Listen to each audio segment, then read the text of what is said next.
निर्गमन अध्याय 16। परमेश्वर आहार के लिए मन्ना देता है। समस्त इजरायली मंडली ने एलीम निकुंज से प्रस्थान किया।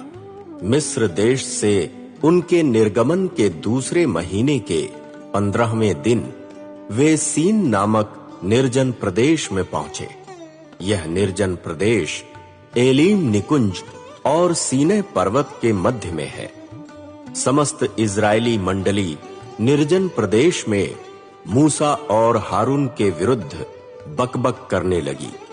इजरायलियों ने उनसे कहा, जब हम मिस्र देश में मांस की देगची के निकट बैठकर भरपेट भोजन करते थे, तब अच्छा होता कि हम प्रभु के हाथ मर गए होते, क्योंकि आप लोग इस निर्जन प्रदेश में समस्त जन समुदाय को भूख से मार डालने के लिए मिस्र देश से हमें निकाल कर लाए हैं।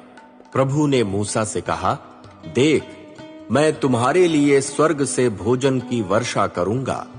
ये लोग प्रत्येक दिन बाहर निकलकर दैनिक भोजन एकत्र करेंगे। इससे मैं उनको परखूंगा कि वे मेरी व्यवस्था के अनुसार चलेंगे अथवा नहीं। जितनी भोजन सामग्री ये छठे दिन लाकर तैयार करेंगे, वह उससे दुगनी होगी जो ये प्रतिदिन एकत्र करते हैं। अतः मूसा और हारून ने सब इजरायलियों से कहा, संध्या समय तुम्हें ज्ञात हो जाएगा कि प्रभु ने ही तुम्हें मिस्र देश से बाहर निकाला है। प्रातः काल तुम उसकी महिमा देखोगे, क्योंकि प्रभु ने अपने विरुद्ध तुम्हारा बकबकाना सुना है। हम क्या हैं कि तुम हमारे विरुद्ध बकबक करते हो?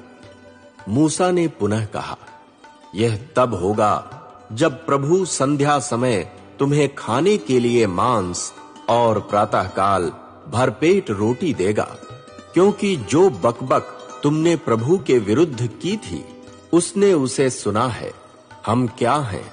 तुम्हारा बकबकाना हमारे विरुद्ध नहीं, वरन प्रभु के विरुद्ध है। तत्पश्चात मूसा ने हारून से कहा, तुम समस्त इजरायली मंडली से यह कहो, प्रभु के सम्मुख उसके निकट जाओ, क्योंकि उसने तुम्हारा बकबकाना सुना है। जब हारून समस्त इजरायली मंडली से बोला, तब वे लोग निर्जन प्रदेश की ओर उन्मुख हुए, और देखो, प्रभु की महिमा मेघ में दिखाई दी। प्रभु मूसा से बोला, मैंने इजरायलियों का बकबकाना सुना है। तू उनसे यह कह, तुम गोधूलि के समय मांस खाओगे और प्रातःकाल रोटी से तृप्त होगे। तब तुम्हें ज्ञात होगा कि मैं प्रभु तुम्हारा परमेश्वर हूं। संध्या समय बटेरें उड़कर आईं। उन्होंने पड़ाव को ढक लिया। सवेरे पड़ाव के चारों ओर ओस गिरी। जब ओस सूख गई, तब सूखी भूमि की सतह पर छोटे छोटे छिलके, पाले के समान छोटे कण दिखाई दिए। जब इजरायलियों ने उसे देखा, तब वे एक दूसरे से कहने लगे, यह क्या है? क्योंकि वे नहीं जानते थे कि वह क्या है। मूसा ने उनसे कहा, यह रोटी है जो प्रभु ने तुम्हें खाने के लिए दी है।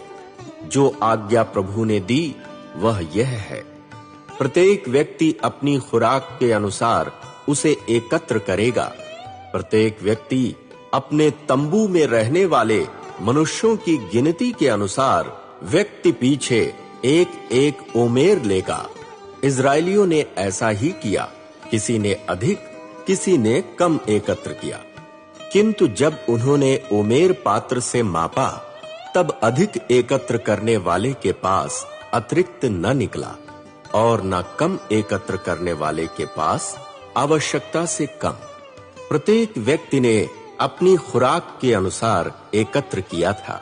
मूसा ने उनसे कहा, कोई भी व्यक्ति प्रातः काल तक उसे बचाकर नहीं रखेगा।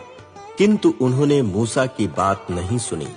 कुछ लोगों ने उसे सवेरे तक बचा कर रखा, पर उसमें कीड़े पड़ गए और वह दुर्गंधमय हो गया। मूसा उन पर क्रोधित हुए। प्रत्येक व्यक्ति प्रतिदिन सवेरे अपनी खुराक के अनुसार उसे एकत्र करता था, किंतु जब सूर्य तपने लगता वह पिघल जाता था। उन्होंने छठे दिन भोजन दुगनी मात्रा में अर्थात प्रति व्यक्ति पीछे 2 ओमेर एकत्र किया। जब इजरायली मंडली के सब अगुओं ने आकर मूसा को यह बताया, तब मूसा ने उनसे कहा, यह वही बात है जो प्रभु ने कही थी, कल परम विश्राम का दिन प्रभु का पवित्र विश्राम दिवस है। आज तुम्हें जितना पकाना है उतना पकाओ, जितना उबालना है उतना उबालो, जो कुछ शेष रहे उसे सवेरे तक सुरक्षित रखो। उन्होंने मूसा की आज्ञा के अनुसार भोजन सवेरे तक अलग रखा। वह न तो दुर्गंधमय हुआ और न उसमें कीड़े पड़े।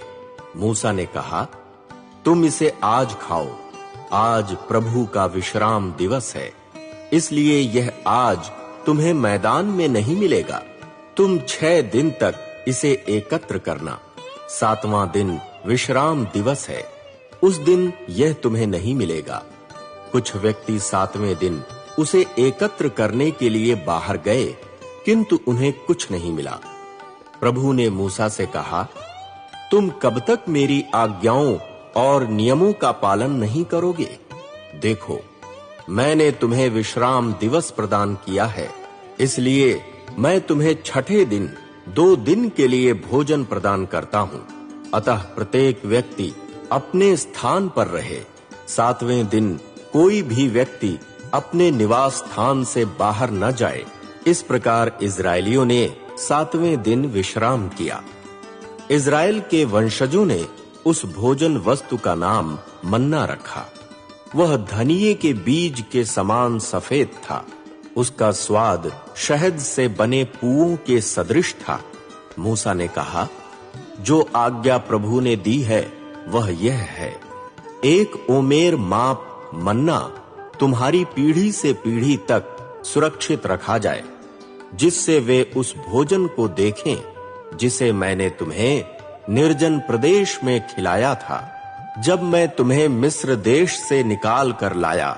मूसा ने हारून से कहा, तुम एक घड़ा लो, उसमें 1 ओमेर भर मन्ना डालो, उसे प्रभु के सम्मुख रखो, जिससे वह तुम्हारी पीढ़ी से पीढ़ी तक सुरक्षित रहे। मूसा को दी गई प्रभु की आज्ञा के अनुसार हारून ने घड़े को साक्षी की मंजूषा के सम्मुख रखा कि वह सुरक्षित रहे। जब तक इजरायली आबाद देश में नहीं पहुंच गए, वे 40 वर्ष मन्ना ही खाते रहे। कनान देश की सीमा पहुंचने तक इजरायलियों ने मन्ना ही खाया। 1 ओमेर माप एपा का 10वां भाग होता है।